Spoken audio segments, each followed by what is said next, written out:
हमारे साथ मौजूद हैं भोपाल एम्स के एक्स एचओडी और cardiologist doctor किशलेश Srivastava ji.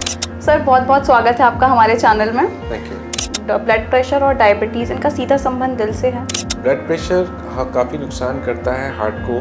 Microvascular जो छोटे छोटे चैनल्स होते हैं हार्ट के, उनको डैमेज करता है। सर हार्ट अटैक के अलावा एक नया टर्म है साइलेंट अटैक, तो ये साइलेंट अटैक कैसे आता है सर?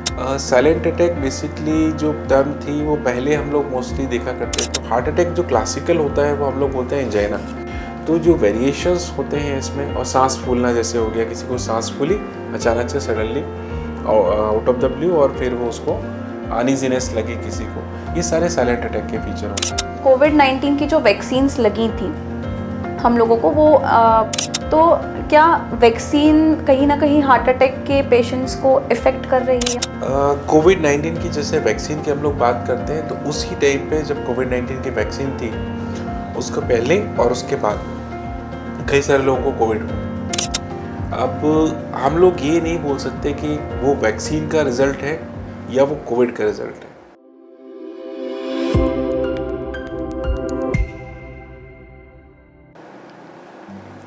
नमस्कार, स्वागत है आपका पीपल्स अपडेट में। मैं हूं आपके साथ अदिति रावत। आज के समय में मरीजों की संख्या लगातार बढ़ रही है। हम आए दिन खबरों में सुनते हैं कि हार्ट अटैक के मामले बढ़ रहे हैं, खासकर युवा में, और इसका कारण हो सकता है तनाव, लाइफस्टाइल और बाकी सारी चीज़ें। तो ऐसे में हमारे साथ मौजूद हैं भोपाल एम्स के एक्स एचओडी और कार्डियोलॉजिस्ट डॉक्टर किशलेश श्रीवास्तव जी। तो चलिए उनसे बातचीत करते हैं और जानते हैं कि क्या इसके कारण हैं और इन सारी चीज़ों से कैसे बचा जाए। सर बहुत बहुत स्वागत है आपका हमारे चैनल में। Thank you. मैं सबसे पहले आपकी जर्नी के बारे में जानना चाहूँगी कि कैसे आप कार्डियोलॉजिस्ट बने। एज ए डॉक्टर, जैसे मैंने हमेशा अपने फादर को देखा कि जितना उनका रिस्पेक्ट था, सम्मान था, और उनकी जो लोगों को ट्रीट करने की, इलाज करने की जो इनकी माइंडसेट था, तो उस चीज़ ने मुझे पुश किया कि मैं डॉक्टर बनूं। तो उससे पहले मेरे पिताजी बेसिकली मुझे डॉक्टर नहीं बनाना चाहते थे, पर मैंने थोड़ा सा रिक्वेस्ट किया कि मुझे एक मौका मिले कि मैं एग्ज़ाम दे सकूं उसके लिए, एंड वो एग्री हुए उसके लिए। फिर उसके बाद मेरी जर्नी स्टार्ट हुई। एज कार्डियोलॉजिस्ट बनने के पहले मैंने एमडी मेडिसिन अपना जब किया, तब मुझे एक एक्स आर्मी पर्सनल थे जो सिक्योरिटी में काम कर रहे थे। ये ग्वालियर की बात है, जीएम मेडिकल कॉलेज में। तो उस टाइम इन बहुत he was a very good guy, मतलब, और जिसका मुझे रिग्रेट इस चीज़ का रहता है कि मैं समहाउ वहाँ पर छुट्टी पे था, और उसके साथ में उस टाइम उनको हार्ट अटैक हुआ, उनको आकस्मिक उनकी मृत्यु हो गई उस टाइम। और जब मैं लौट के आया तब मुझे पता चला, एक शॉक था मेरे लिए कि ही डाइड। अब जब मैंने उस चीज़ को देखा तो मुझे रियलाइज़ हुआ कि शायद मैं उस टाइम पर होता तो मैं हमेशा बहुत सारे लोगों से मिला, जो लास्ट टाइम उससे मिले थे, क्या हुआ था, क्यों हुआ था, क्या हमें समय मिला था, नहीं मिला था, क्या टाइम से ट्रीटमेंट हो गया था, नहीं हुआ था। तब मुझे रियलाइज़ हुआ कि शायद यही ज़रूरी था कि शायद मैं उनको बचा पाता। तो मुझे तब कार्डियोलॉजिस्ट बनने का मुझे दिमाग में सर अगर अपन बात करें लाइफस्टाइल की, तो ऐसी कौन सी बेसिक चीज़ें हैं जो हमें हेल्थी हार्ट के लिए अपनानी चाहिए, और ऐसी कौन सी चीज़ें हैं जो अपने हार्ट को बहुत ज़्यादा अफेक्ट कर रही हैं?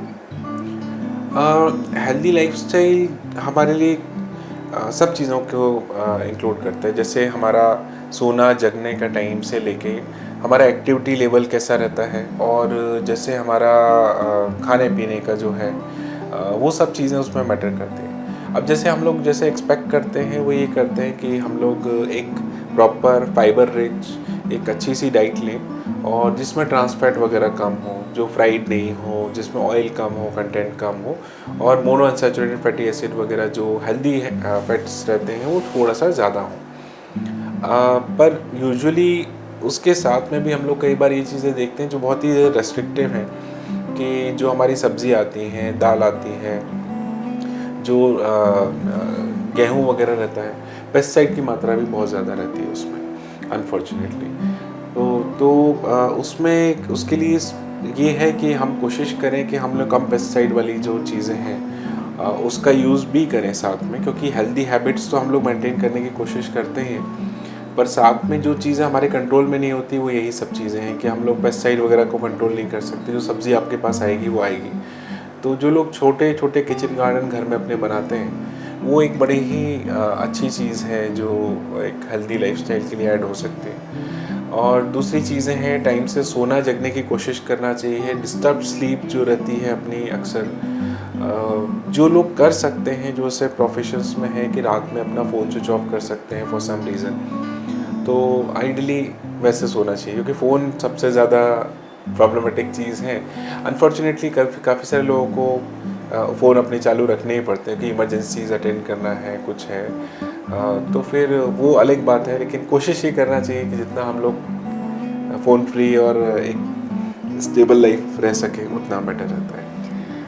सर, स्मोकिंग और जो अल्कोहल होती है वो अपने हार्ट को कितना इफ़ेक्ट करती है? मतलब हमें क्या इसको पूरी तरीके से अवॉइड कर देना चाहिए? स्मोकिंग डेफिनेटली हार्ट को बहुत ज़्यादा नुकसान पहुंचाती है। स्मोकिंग के साथ में हार्ट की जो कॉम्प्लिकेशंस हैं उसके चांसेस काफ़ी बढ़ जाते हैं। और लेकिन अल्कोहल जो है उसका अगर एक लिमिटेड अमाउंट में ली जाती है और ओकेशनली ली जाती है तो उसका ऐसा कोई बहुत नेगेटिव इफेक्ट देखने को नहीं मिलता है। जैसे बोलते हैं excess of everything is bad, जैसे अति सर्वत्र वर्जित। तो इवन जैसे अल्कोहल भी हम लोग जैसे जो लोग ज़्यादा लेते हैं उनको डेफिनेटली हार्ट की प्रॉब्लम्स हो सकती हैं उससे। लेकिन मॉडरेशन में बहुत ओकेशनल जो ड्रिंकर्स होते हैं उनको ऐसी प्रॉब्लम्स नहीं होती हैं। एक और जो मिसकंसेप्शन है वो रेड वाइन का है कि रेड वाइन फ़ायदा करती है, पर जो स्टडीज़ हैं वो उसको सपोर्ट नहीं करती। रेड वाइन ना तो फ़ायदा करती है ओकेशनल उसमें, ना नुकसान करती है। अच्छा, I had also heard often कि रेड वाइन स्किन को ग्लो करने में बहुत हेल्प करती है, हार्ट को हेल्दी रखती है, मतलब and I have found in some websites also कि ऐसा है। I had read somewhere, so is it a myth और इज इट ट्रू? स्किन के लिए तो मैं कमेंट बिल्कुल नहीं कर पाऊंगा, लेकिन हार्ट के लिए इट्स ऑब्वियसली अ मिथ। तो there was a study that was done in India, तो जो उसने ये इस चीज़ को स्टडी किया कि रेड वाइन का कुछ पॉजिटिव इफेक्ट हो सकता है इंडियंस में कि नहीं, तो उसमें उनको ये रियलाइज़ हुआ कि there was no positive effect per se, but occasional drinkers में there was no negative effect also, जो बहुत ओकेशनली ले रहे थे। तो wine obviously is alcohol, so alcohol हम जितना भी एक्स्ट्रा लेंगे तो वो तो नुकसान करेगा, पर एक मॉडरेशन में it is neither harmful neither beneficial. So better it is हमारे पास फ्रूट्स हैं, स्ट्रॉबेरीज हैं and everything is there, so those are vitamin rich and everything, तो प्रॉब्ली वाइन की बजाय हम लोग उसको देख सकते हैं। या श्योर। सर, जैसे ब्लड प्रेशर, डायबिटीज़, तो इनका इफ़ेक्ट क्या सीधा दिल पे पड़ता है? मतलब ब्लड प्रेशर और डायबिटीज़, इनका सीधा संबंध दिल से है? जी हाँ, बिल्कुल।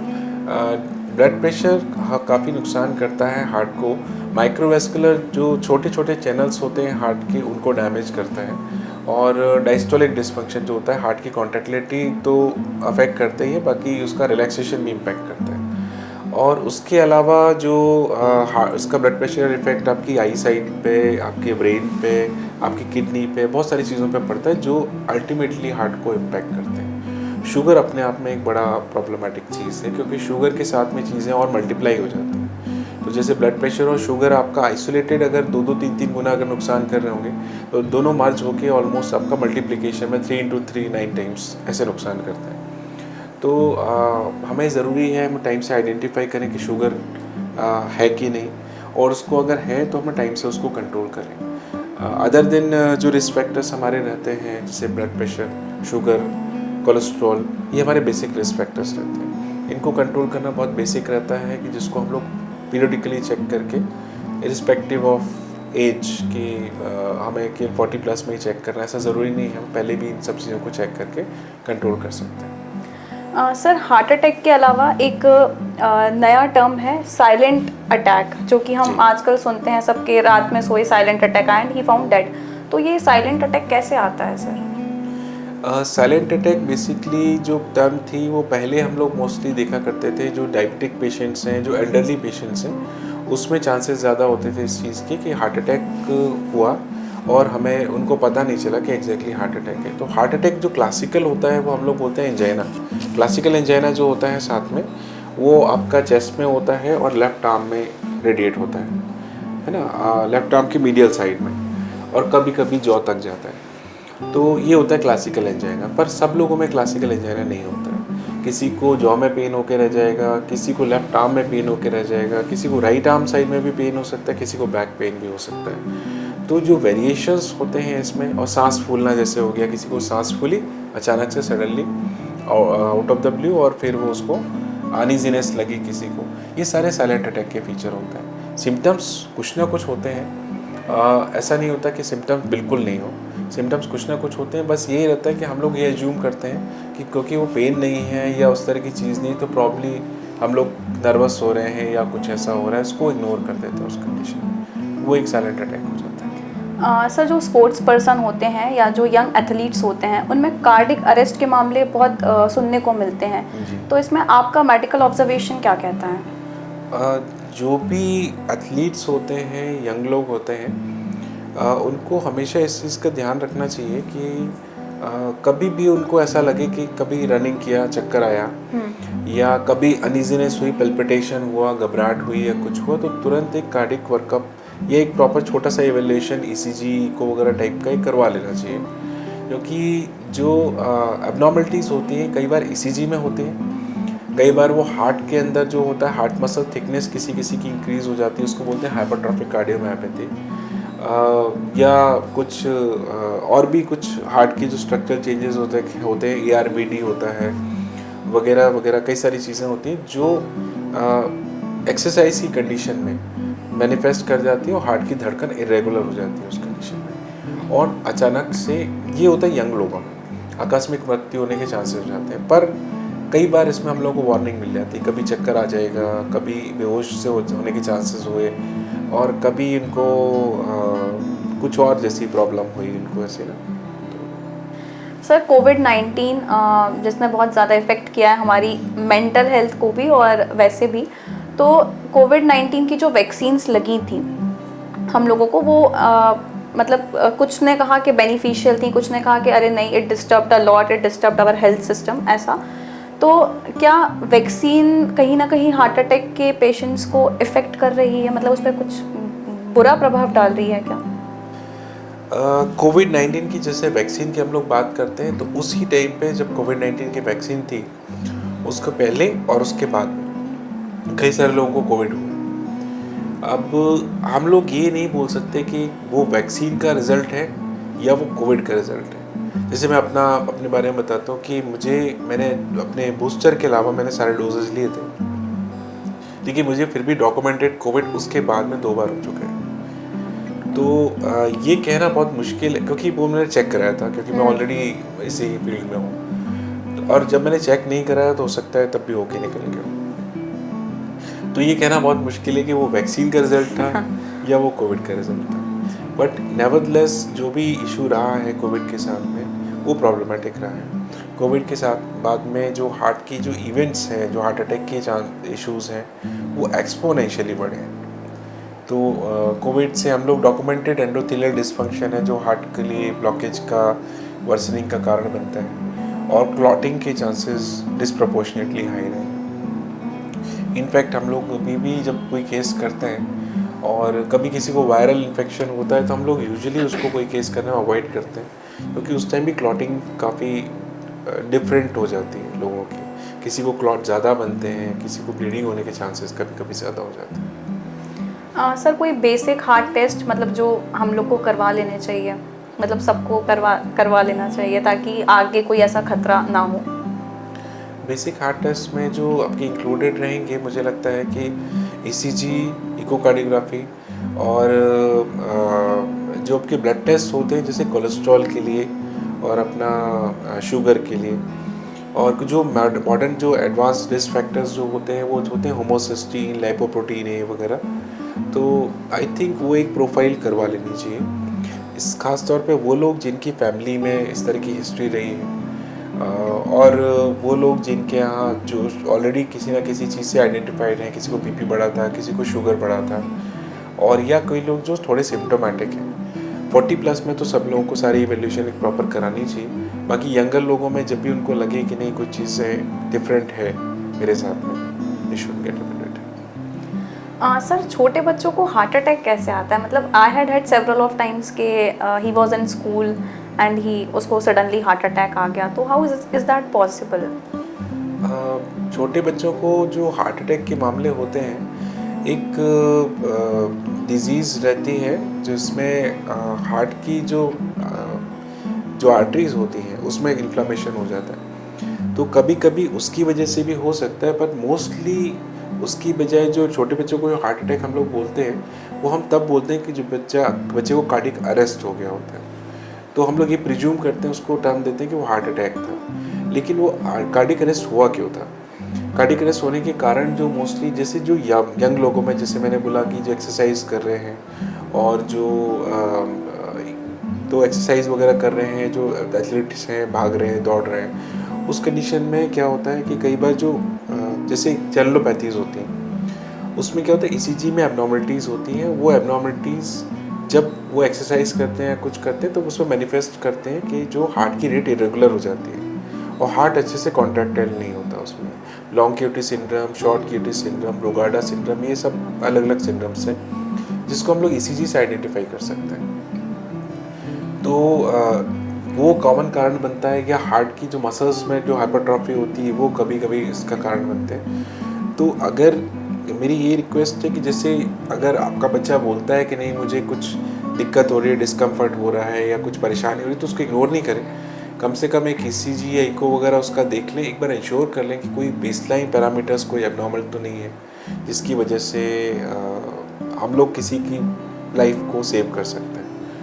और दूसरी चीज़ ये है कि एक यूनिवर्सल जो है सीपीआर प्रोग्राम, मुझे लगता है कि हम सब लोगों को मिलकर स्टार्ट करना चाहिए, क्योंकि आमतौर पे जो हम लोग देखते हैं वो ये है कि वो छोटा सा जो इंसिडेंट था, अरेस्ट वाला इंसिडेंट था, जब वो बच्चा या कोई बड़ा व्यक्ति जो कोलैप्स हुआ, उसको इमीडिएटली उस टाइम सीपीआर की ज़रूरत थी, जिसको लोग रिकॉग्नाइज नहीं कर पाते हैं, उसको तुरंत हॉस्पिटल लेके जाते हैं। जो सीपीआर का टाइम होता है वो निकल जाता है, जो लाइफ सेविंग टाइम होता है। तो प्रॉब्ली एक उसका focus I think we should try. Sir suppose जैसे हम घर में रहते हैं और बाय चांस ये इंसिडेंट हो जाता है और हम एट अ टाइम डॉक्टर भी अवेलेबल नहीं है उस टाइम पे, तो ऐसे कौन से प्रिकॉशंस हैं जो हमें मतलब उस टाइम पे तुरंत उस पेशेंट के साथ कर देना चाहिए so he feel better for a while? तो मैं भी जैसे एक एग्जांपल आपको बताता हूँ। अभी मेरे एक पेशेंट थे, उनका घर पे अरेस्ट हुआ, तो अटैक तो आया था, उनको चेस्ट पेन हो रहा था, वो एकदम से अचानक से सिंक कर गए और उनकी बिटिया वहीं पे थी। वो ट्रेंड नहीं थी सीपीआर में, लेकिन उन्होंने जो अपना उसमें देखा था, मीडिया वगैरह में देखा था, उन्होंने जो भी देखा था उससे उन्होंने उसी कंडीशन में कुछ शॉर्ट सीपीआर दे दिया और वो रिकवर हो गए। वो रिकवर इस कंडीशन तक हो गए कि हमारे पास आ गए। तो हमारे पास आते ही उनको जैसे हम लोगों ने लिया केस के लिए, तुरंत वो अरेस्ट हो गए। अरेस्ट करते करते वो उनका एंजियोग्राफी, एंजियोप्लास्टी करके उनकी आर्टरी ओपन कर दी।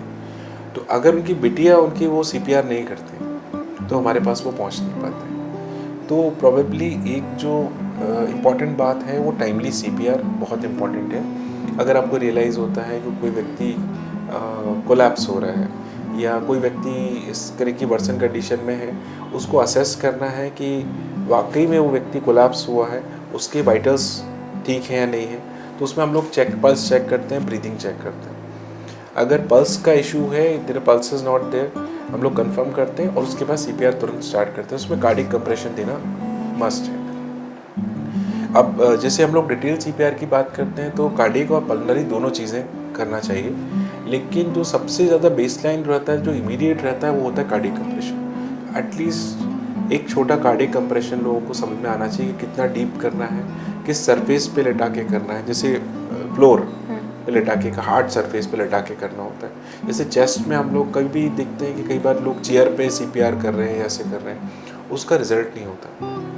तो मोस्टली क्या होता है, वो सीपीआर इनएडिक्वेट होता है, क्योंकि आप किसी को भी पुश करेंगे वो व्यक्ति चेयर के साथ पीछे पुश हो जाएगा। तो जो डेप्थ जो रीच करना चाहिए हार्ट को पंप करने के लिए, वो रीच नहीं हो पाती। तो एक छोटा सा एक प्रॉपर उसको अंडरस्टैंडिंग होना ज़रूरी है। दूसरी चीज़ ये है कि चेस्ट पेन वगैरह हो रहा है तो सिम्टम्स को अर्ली रिकॉग्नाइज करें। अगर हो रही है, घबराहट हो रही है, कुछ हो रहा है, आउट ऑफ द वे चीज़ें हो रही हैं, तो उसको जल्दी रिकॉग्नाइज करें कि ये सीरियस इशू हो सकता है और टाइमली हेल्प लें उसके लिए।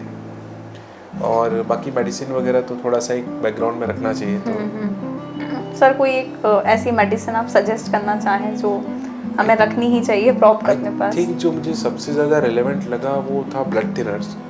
तो जो चेस्ट पेन वगैरह वाले जो पेशेंट होते हैं जिनको चांसेस होते हैं हार्ट डिजीज़ के, और लोगों ने टाइमली जिन लोगों ने मेडिकेशन लिया, ब्लड थिनर्स लिए, कई बार हम लोगों के पास में जब वो आते हैं तो ऐसा भी चांसेस लगते हैं कि उनकी आर्टरी ऑलरेडी ओपन हो चुकी होती है। तो that is a very good thing actually. तो जो हम लोग को जो कॉम्प्लिकेशंस देखने को उस टाइम पे मिल रही होती हैं वो प्रिवेंट हो जाते हैं काफ़ी हद तक। तो टाइमली आई थिंक सो वो इम्पॉर्टेंट है। एटलीस्ट इकोस्प्रिन वगैरह टाइप की जो दवाइयाँ जो रहती हैं, डिस्प्रिन वगैरह टाइप की होती हैं, वो दोज आर इम्पॉर्टेंट। पर ये भी एनालाइज करना ज़रूरी है कि वो जेन्युइन रीज़न से दी जा रही। तो अगर फैमिली में कोई भी डॉक्टर है तो उनको तुरंत अपना सिम्टम्स उनका इन्फॉर्म करें कि भाई चेस्ट में ये हो रहा है, इस तरह का लग रहा है, क्योंकि वो अवेयर भी रहते हैं उनका बैकग्राउंड क्या है।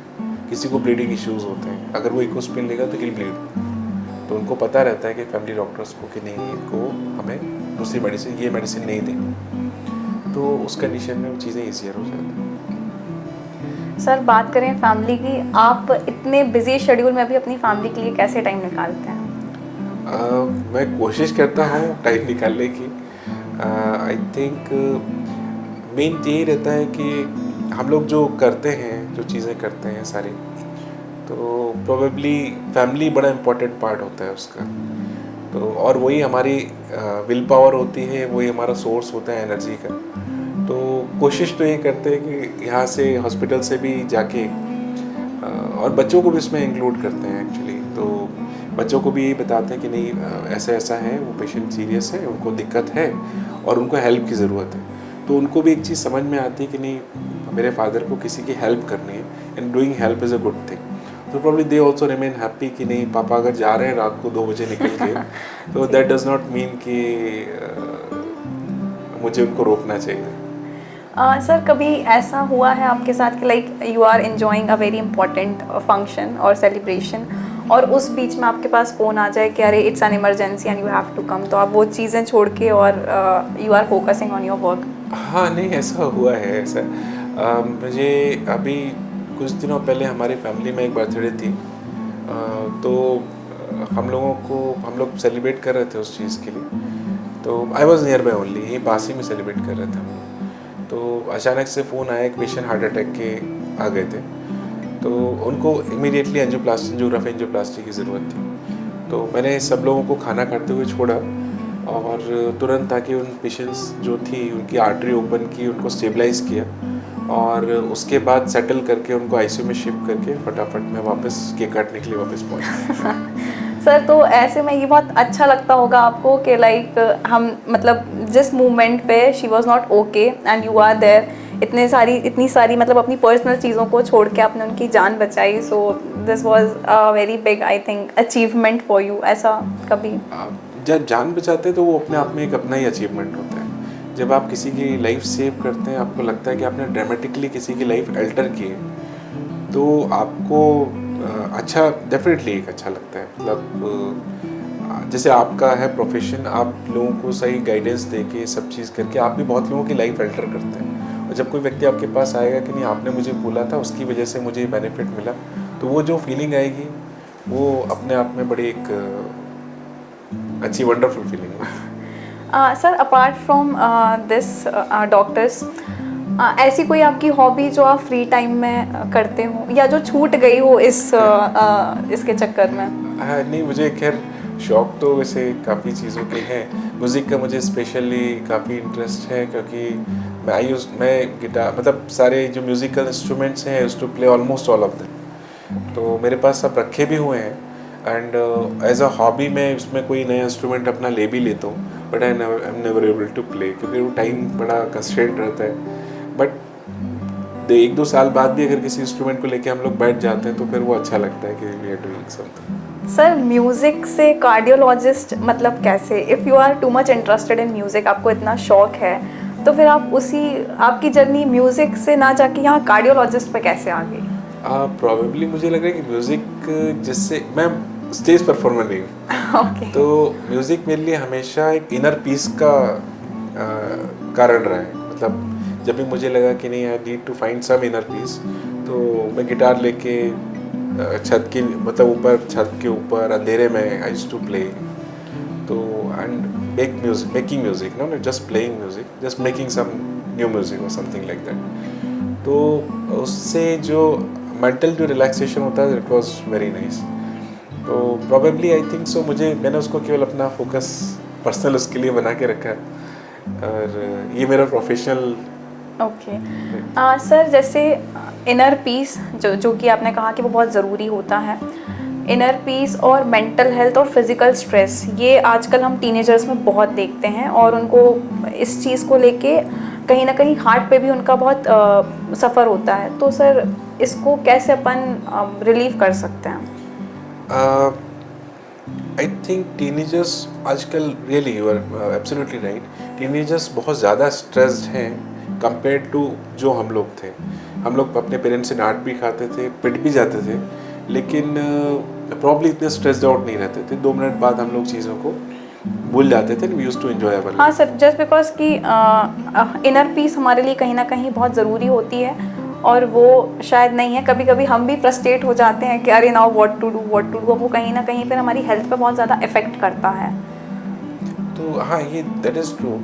प्रोबेबली मुझे लगता है कि हमें बच्चों के साथ इन्वॉल्व होने की ज़रूरत है उस चीज़ के लिए, उनसे बात करने की ज़रूरत है, ये ताकि हम लोग समझ सकें कि उनको किस चीज़ की कमी हो रही है। क्योंकि सारे बच्चे अच्छे होते हैं और वो अगर थोड़ा सा डेविएट होते हैं अपने रास्ते से या फ्रस्ट्रेट होते हैं तो प्रॉब्ली कहीं ना कहीं ये रहता है कि वो अपनी बात को एक्सप्रेस नहीं कर पा रहे। पहले जो हमारे जो दोस्त होते थे प्रॉब्ली मुझे लगता है शायद ज़्यादा सुनते थे। आजकल चीज़ें ज़्यादा मटेरियलिस्टिक हो गई, तो शायद बच्चों के बीच में इतना कम्युनिकेशन वैसा they नहीं रहता used to talk to ChatGPT and Google Yes, then yes, what yes. to do, what not, I'm suffering from this and this. I know. They That's- even don't talk to like guardians, their guardians, they don't think to talk. They only talk about like ठीक है हम आ गए हैं, बैठ गए हैं, so and so, और जो भी उनकी मेंटल स्ट्रेस रहता है वो दे डोंट शेयर, अपने मन ही मन में लेते रहते हैं and then they suffer to that health. I understand very well. क्योंकि ये चीज़ें अभी भी जैसे जो सुसाइड के केसेस आ रहे हैं बच्चों में, तो उसमें यही है कि प्रॉबेबली अगर वो बच्चा अपने पेरेंट्स से बात कर लेता तो शायद वो सिचुएशन क्रिएट नहीं होती। But rather than talking to the parents probably उसने अपनी तरफ से इनिशिएटिव लिया ऐसी चीज़ के लिए कि so the thing is that is true. मुझे लगता है कि एज अ पेरेंट्स हम लोगों को उनको एक सेफ़ एनवायरनमेंट देना चाहिए ताकि वो किसी भी चीज़ की बात आपसे बिना किसी बेझिझक होके कर सकें और उनको उस चीज़ का कोई इम्प्लीकेशन नहीं हो कि जो उन्होंने आपको बताया है वो चीज़ के लिए। So probably that is the only thing we can do कि आपका कम्युनिकेशन आपके बच्चे से अच्छा रहे। That is what we should try. और जो है उनको एक हेल्दी हैबिट्स और अच्छी हैबिट्स को कोशिश करें हम लोग कि हम लोग चाहते हैं, जैसे मैं भी टाइम देना चाहता हूँ बच्चों को, लेकिन इतना नहीं दे पाते कि उनको पार्क में लेके जा रहे हैं। मैं ऑलरेडी लेट पहुँचता हूँ काफ़ी, तो ऐसे एडवाइस करना तो बहुत मुश्किल है, पर कोशिश ये करनी चाहिए कि आप जितना उनको टाइम दे सकें we should try to. Sir कभी जैसे आप कहीं वैकेशन पे गए हों और उस टाइम पे कभी पेशेंट को आपकी ज़रूरत हो और आपने ऑन कॉल लाइक ऐसा कुछ किया हो कि ही वुड बी सेफ, ऐसा कुछ इंसिडेंट हुआ है आपके साथ? इतना तो नहीं, क्योंकि फ़ोन पे इतना वैसा नहीं हो आप कोऑर्डिनेट कर सकते कि किसी की लाइफ थ्रेटनिंग वाली सिचुएशन हो आप फ़ोन पे बचा सकें। बट ये ज़रूर होता है कि वैकेशंस पे भी जब हम लोग जाते हैं और कभी भी कोई पेशेंट वगैरह कॉल करता है या इस तरह की सिचुएशन होती है तो उसको अटेंड करके उसकी ग्रेविटी समझ लेते हैं कि अगर सिचुएशन वाकई में ज़्यादा है तो उसको प्रॉपर एक गाइडेंस ज़रूर दे देते हैं। लेकिन पेशेंट भी क्या होता है कि जैसा तक मैं लकी हूँ कि मेरे पेशेंट सारे मोस्टली सब समझदार हैं। तो इनफैक्ट मुझसे ज़्यादा मेरे पेशेंट्स को पता रहता है कि बोले सर आप तो वहाँ घूमने गए हैं तो वेरी सॉरी मैंने आपको कॉल किया ऐसा हो जाता है। तो मुझे लगता है इनको कैसे पता चल गया, तो बट देन अगेन ठीक है। सर ऐसी कोई टिप्स या एडवाइस जो आप हम लोग को सजेस्ट करना चाहें कि अगर कोई प्रॉब्लम है तो उसको कैसे रिकवर करें, और नहीं भी है तो ऐसे कुछ जो डेली लाइफ के रूटीन्स हैं उसको हम कैसे हेल्थी रखें ताकि हमारी हेल्थ और हमारा हेल्थी हार्ट दोनों सेफ रहें और हमें आप तक आने की ज़रूरत ना पड़े। नहीं तो मुझे इस बात की बड़ी खुशी होती है जब मेरे कुछ पेशेंट्स जो होते हैं जो सब चीज़ों को फॉलो करते हैं और मैं उनकी दवाइयाँ कम से कम करते हुए ऑलमोस्ट सिंगल टैबलेट पे ले आता हूँ अटैक के बाद की बता रहा हूँ। तो जब ये सिचुएशन होती है, जब वो 3-3 4-4 महीने का गैप में इंटरवल पे फॉलोअप में आते हैं, तो मुझे रियलाइज़ होता है कि इन्होंने बहुत ध्यान रखा है अपना। तो ये ध्यान रखना बहुत ज़रूरी है कि हम लोग अपना बीपी का, अपना शुगर का, अपना कोलेस्ट्रॉल का और जो न्यूअर रिस्क फैक्टर्स हैं उन सब का ध्यान रखें। सिम्टम्स को समझें कि सिम्टम्स किस तरह के हैं। क्या मुझे सांस फूल रही है, कुछ न्यू ऑनसेट सिम्टम्स हैं, घबराहट हो रही है, कुछ अजीब सा है।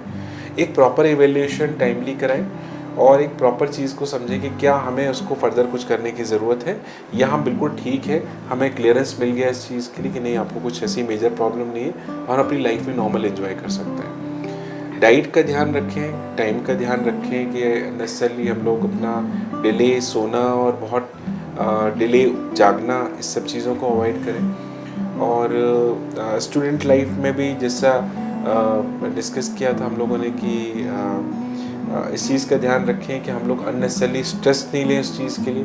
लाइफ तो बहुत शॉर्ट होती है और उस चीज़ को एंजॉय करना चाहिए, बट रिस्पॉन्सिबली एंजॉय करना चाहिए उसको। हम लोगों को स्मोकिंग, अल्कोहलिज्म वगैरह, alcohol, excess alcohol intake, occasional alcohol, yes it's social alcohol intake is okay, but excess alcohol intake वगैरह से बचना चाहिए। फ्राइड चीज़ें इससे बचना चाहिए और ऑयल इंटेक हमारे का एक रीजनेबल लेवल पर रहना चाहिए।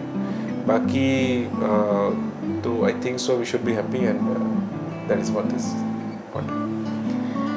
तो देखिए, सर ने हमें बताया कि ऐसी कौन कौन सी चीज़ें हैं जो हमारे हार्ट को इफ़ेक्ट करती हैं और ऐसी कौन सी चीज़ें हैं जिनको हमें लेके पूरी तरीके से अवेयर रहना चाहिए। सर ने बताया कि कौन सी मेडिसिन आप अपने साथ रख सकते हैं ताकि अगर आपको इमरजेंसी पड़े तो आप उसको ले लें, और बाकी सारे प्रिकॉशंस जो इम्पॉर्टेंट हैं। फिर हम मिलेंगे एक नई शख्सियत के साथ। मुझे और मेरी पूरी टीम को इजाज़त दीजिए। वीडियो जर्नलिस्ट तरुण यादव के साथ मैं अदिति रावत, पीपल अपडेट्स, भोपाल।